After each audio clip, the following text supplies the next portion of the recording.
चलिए नमस्कार, आदाब, सत श्री अकाल। पीटीसी न्यूज के डिजिटल प्लेटफॉर्म पर आप सभी का स्वागत। मैं हूं आपके साथ अतुल वर्मा। मेरे साथ मेरे सहयोगी दिशांत रहेंगे और इस वक्त की सबसे बड़ी खबर निकल कर आ रही है।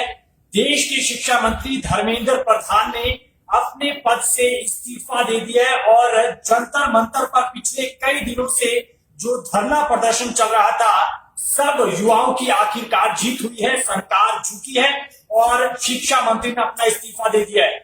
2 पेज का पन्ना और पन्ने में क्या कुछ लिखा है धर्मेंद्र प्रधान ने, वो पढ़कर बताएंगे। निशान बताएगा क्या कुछ निकल कर आए, क्योंकि इस वक्त की ये सबसे बड़ी खबर है और मुझे लगता है कि जंतर मंतर पर इस वक्त जश्न का माहौल होगा। जी, अब सबसे बड़ी बात ये कि 36 दिनों का संघर्ष युवाओं को, जिनको जेनजी कहकर हमेशा ऐसे कह दिया जाता था कि जेनजी सबसे आलसी है, जेनजी जल्दी फैसला ले लेते हैं, लेकिन 36 दिन के अंतराल के बाद ये बड़ा फैसला कहीं ना कहीं न केवल समाज को बदलने के लिए, लेकिन देश बदलने की एक दिशा की ओर जरूर ले जाता है। आपको सबसे पहले धर्मेंद्र प्रधान का इस्तीफा, जो कि 2 पन्नों में लिखकर साफ तौर पर जो है वो दिया गया है। तो धर्मेंद्र प्रधान ने लिखा कि मेरे युवा साथियों, मैं पिछले 4 दशकों से अधिक समय से छात्र शिक्षा और शिक्षा सुधार के लिए समर्पित रहा हूँ। मेरा सदैव ये विश्वास रहा है कि एक सशक्त, समावेशी और दूरदर्शी शिक्षा व्यवस्था की सशक्त राष्ट्र की आधारशिला होती है। मैं देश के युवाओं की आकांक्षाओं, भावनाओं और उनकी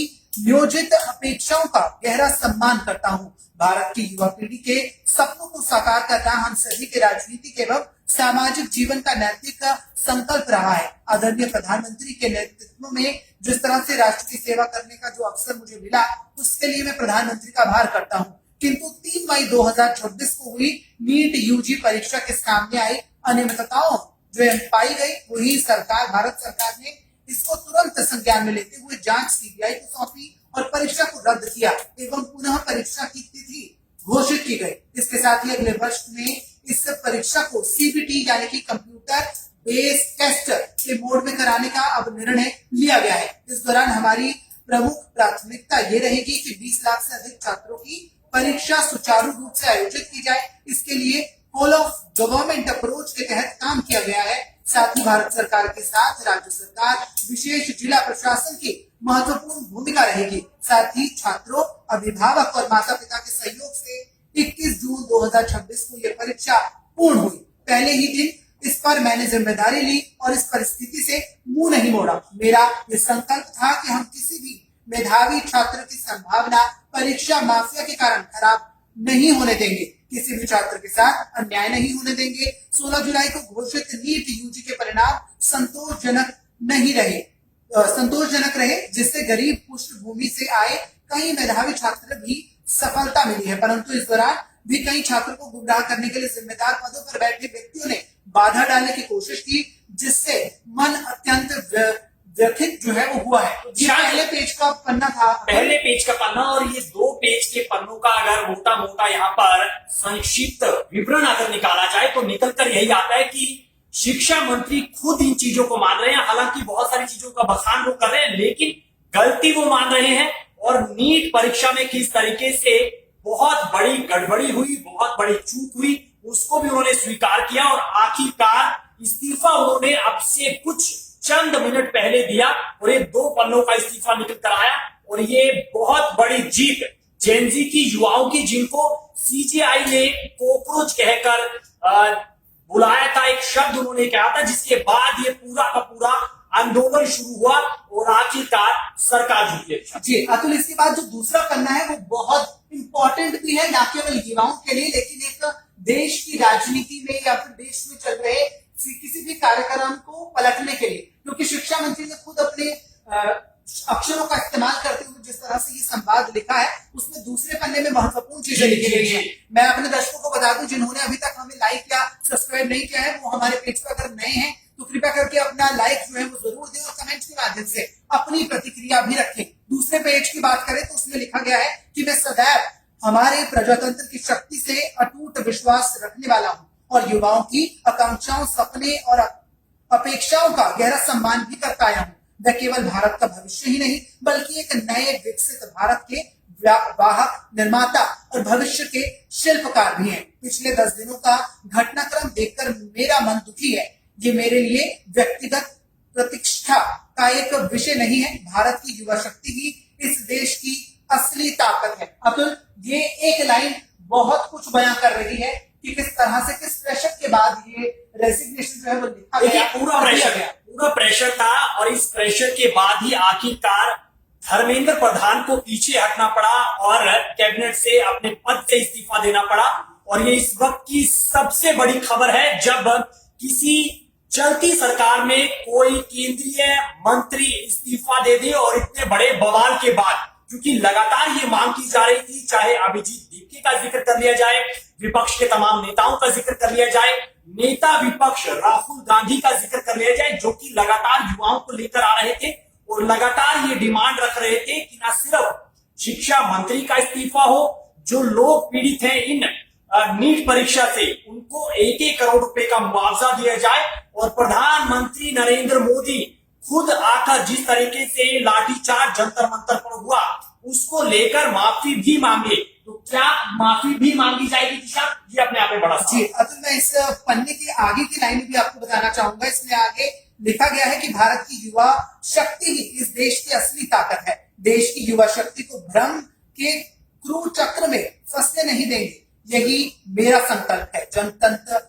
जंतर मंतर पर और देश में जो भी स्थिति बनी है, इस स्थिति का राष्ट्रीय विरोधी ताकतें लाभ ना उठाएं, देश की एकता बनी रहे, भारत के एक भी विद्यार्थी का भविष्य कानूनी पेचीदगियों में ना उलझे, हमारे बच्चे अपना समय पढ़ाई में लगाएं, करियर बनाने पर फोकस करें। इसी बात पर विचार करते हुए मैंने अपना इस त्याग पत्र प्रधानमंत्री नरेंद्र मोदी को भेज दिया है। मैं आदरणीय प्रधानमंत्री के मार्गदर्शन, विश्वास और निरंतर सहयोग के लिए हार्दिक कृतज्ञता व्यक्त करता हूं। साथ ही मंत्रिपरिषद में सभी सम्मानीय सहयोगियों, मंत्रालय के अधिकारियों एवं कर्मचारियों और उनके साथ व्यक्तियों का भी आभार व्यक्त करता हूं, जिनके साथ मुझे कार्य करने का सौभाग्य मिला।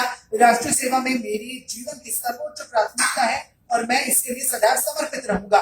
प्रभु श्री जगन्नाथ जी के आशीर्वाद से मैं भविष्य में भारत माता, ओडिशा की जनता और देश के युवाओं की आकांक्षाओं की पूर्ति के लिए हर संभव रूप से समर्पित रहूंगा।